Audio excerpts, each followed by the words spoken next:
Hello, welcome to Leaving California and Life After California.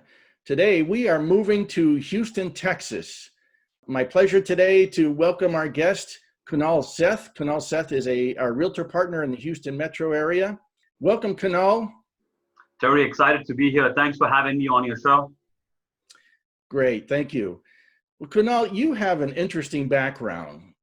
You don't have the typical grow up to go through college and be a realtor and sell real estate from the beginning. You kind of came around to this through a different way. Can you tell us about your background and how you came to be a real estate agent in the Houston area? Happy to share, Terry. So I'm originally from India, and I moved to US in 2001. I came here to go to grad school, got my master's in MIS, and then my first job out of college was with a consulting company called Deloitte and Touche. I worked with them for many, many years, and I first moved to Houston for work. Worked for them, and then I switched careers and I moved over to work for an oil and gas company. Worked with them for about 5-6 years, and in 2014, I left corporate America to do real estate. And my brother-in-law, his name is Sonnet, he's been in this business for almost 20-25 years. He was based in Boston. He got married to my sister and moved to Houston area. And in 2013, I started doing real estate part-time. And I joined the same office where he was at. They were part-time for about 6-8 months, and I fell in love with what I was doing. I put my 2-week notice end of 2013. 2014, me and my business partner came together and we made a team. So my last name is Seth, and coincidentally, my brother-in-law's last name is also Seth. So when he made the team, we called our team the Seth Brothers team, but technically we're not brothers, we are brother-in-laws. We have the same last name. So we thought Seth Brothers sound much better than Seth Brother-in-laws, and our inspiration was there's a show on HDTV called The Property Brothers that inspired us to make the team name as the Seth Brothers. Wow, that's great. And you and your brother-in-law, you've enjoyed a lot of success in real estate there, haven't you? Absolutely, yeah. So over the years, we believe in not just having goals, but having a business plan. So we are business owners first and then realtors second. And our growth has been wild. We have grown from a team of 2 in 2014 to a team of 36 team members as of today. We've not just only grown in terms of headcount, but even in production. So typically in the Houston area, where we have 40 to 50,000 realtors, an average realtor does about 2 to 5 million in sales volume in a year. In the first year in business in 2014 as a team, we did about 21, 22 million. And every year, our business has been growing by about 20 million. So in 2018, our team did about 62 million in sales volume. 2019, last year, our team did about 86 million. This year, our stretch goal is to do 125 million.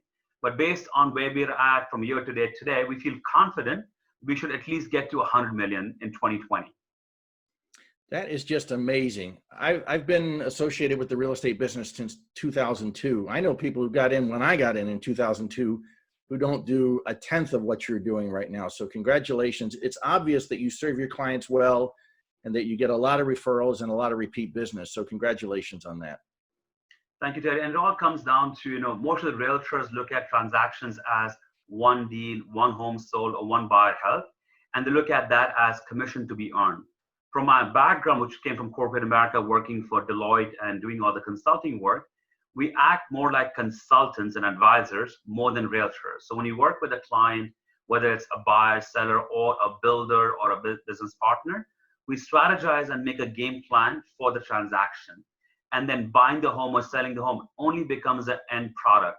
So having a consulting background really helps us to streamline the process, but also be a different value add in the market. That makes a lot of sense. And of course, people moving from California, they're not just dealing with moving across town. They're not dealing with just selling their house in Sugarland and moving to the Woodlands. They're dealing with a place. A lot of people in the group have been here most of their lives, if not all their life. They're leaving because they don't not necessarily want to, but because they're seeking better opportunities. So they're ranging movers, trying to find where they want to live in Texas, in the Houston metro.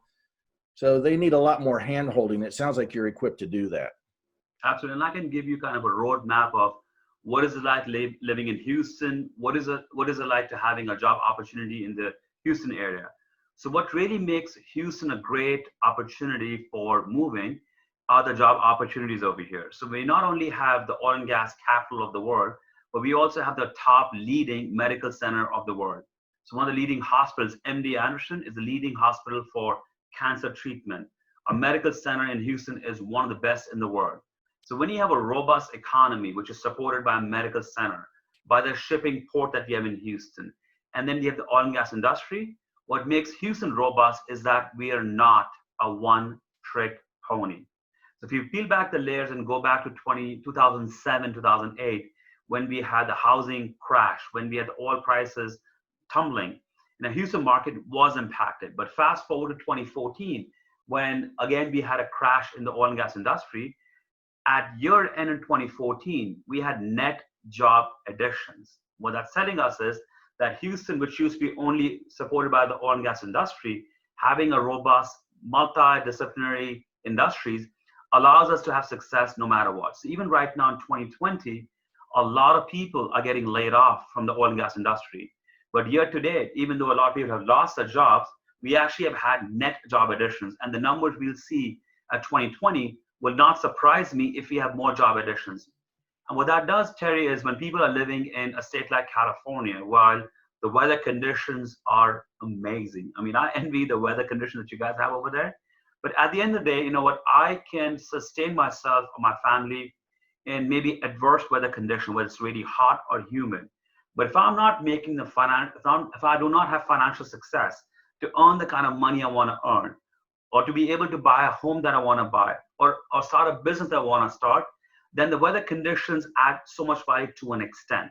And that's why in the last 4 to 5 years, we've had multiple clients, multiple companies, multiple organizations relocate from California and different states, move to Houston area. In fact, a lot of companies are moving. And very recently, we heard about Tesla opening their kind of a manufacturing center in Austin market. So job additions happening in Texas is one because the cost of living is low. We do not have any state tax. We only have federal tax. And then even the red tape that we have in Houston is not as robust or as detailed as other cities or states. So when I want to start my own business, it takes a simple process, 30 to 45 days. I can have all the approvals done. I can start own business of being a realtor or a self-employed person. So it allows a lot of robust economic growth because of the economic setup that we have in the Houston area. That's very good information. I appreciate that. So in addition to oil and gas, which I know is huge, I assume you have technology businesses in Houston. What other kind of, and of course, medical is a big deal also. What other kind of industries or what kind of other jobs I mean, are people still building homes in Houston for construction? And are those jobs in need also? And what other jobs might be required there? Absolutely. So while I would not call Houston as the hub or capital of the IT industry, but we have a lot of companies like BMC Software, HP, all these companies have massive offices, massive infrastructure set up in the Houston area. So while it may not be in the top 1 or 2, but even the IT industry in the Houston market is very, very robust. So when someone moves to Houston area, if you're in oil and gas or medical field, absolutely yes, the opportunities are great. But even if someone is in the manufacturing industry or refinery business, I mean, the factories industry that we have in Houston area almost supports all business lines. As far as construction, what kind of homes construction, commercial construction is going on in the Houston area? Great question. So Houston, the way it's designed is we have the downtown in the center, and then we have kind of ring roads or loops around Houston. So we have 1, 2, 3, 4 loops around Houston. So if you came to Houston about 20, 25 years back, we just had downtown and 1 610 loop going around it. Now the last decade and a half, we have the 1 loop, then we have the Beltway 8, then we have Highway 6, and then we have another one, Grand Parkway building around Houston. The reason for that is Houston growth is happening all the way around. We have development opportunities in north side of Houston, south part of Houston, east and west. We have we have 2 airports in Houston. One is the Bush Airport, which is north part of Houston, and the other one is Hobby, which is a hub for Southwest, kind of southeast part of Houston. So as development happens in Houston, it's bringing a lot of national level developers and builders to the Houston area. So for example, if I work in the energy corridor, I'll probably buy a home on the west side of Houston. And there are opportunities where I can buy a home as less expensive as $200,000 all the way to $4 or $5 million. If I work in the medical center area, then I can probably live closer to the medical center or south part of Houston, which is about 25 to 30-minute drive. And in that part of Houston, I can buy a home anywhere from $350 all the way to a few $1 million. If I work in the refinery industry, then I would probably live on the west part of Houston, which is Pasadena area. If I'm in the north part of Houston, where it's Woodlands or Cypress area, that's close to the Bush Airport. So what's great about Houston is you basically have to pick a region that you want to be working in based on your work. And there are new development, new construction opportunities all around Houston. And it's growing all the way around. So in Houston, we have some local builders. We have some national builders like Toll Brothers, Partners in Building, Meritage Home, Newmark Home, Toll Brothers. All these builders build in the Houston area. And what's amazing about Houston market is that if you take one home, let's just say it's for 5,000 square feet, the same home close to downtown with the same builder would cost you probably about $1.5 to $2 million. Now, when I go to the suburb, the same home would cost you maybe about $700,000 to $1 million. So what's great about Houston housing market is you have to name your price, determine your budget, and there is a home for you. So pricing for home varies from low few hundreds to million plus. Even on the other end of the spectrum, when we talk about the taxes in Houston, they can be as low as 1.8 or 2%, all the way to 3.6, 3.7%. Some areas come in the floodplain, some areas don't, and that determines whether you have to have flood insurance. Some areas are in a master plan community where you have homeowner association fee. So a lot of our clients, what they say is, Kunal, I want to buy a 4,000 or 5,000 square feet home, but I want to buy and I put 20% down. Let's just say $250,000, but I want the monthly payment to be $4,000. Then we find them a home in an area where the taxes are lower, HOA is lower. So it's a wide spectrum of opportunities from not just home prices, but even the other variables like taxes, homeowner association, and insurance costs. And then do you have anything like, out here we call them mellow roofs, anything like an infrastructure tax on top of the HOA and on top of the property taxes to pay for like infrastructure like roads and schools and things like that? Are there areas where you have to pay additional on top of those other costs? We do not have infrastructure costs, but I can give you a breakdown. So let's just say someone was to buy a home in a relatively new community, new development, where the infrastructure has just come in. So the tax component that we have over here, you pay a portion of your tax. Let's just say the tax rate in that area is 3%.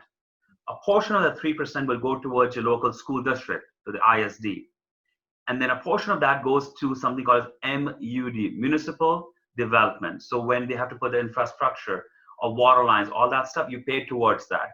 Then in some areas which are in the lower sea level areas, they come in the floodplain. So what they build is a levee system. Just like how New Orleans has a levee system all around it, certain pockets of Houston have a levee system. And when you buy a home in that area, you pay a levy, which is LID, lid tax.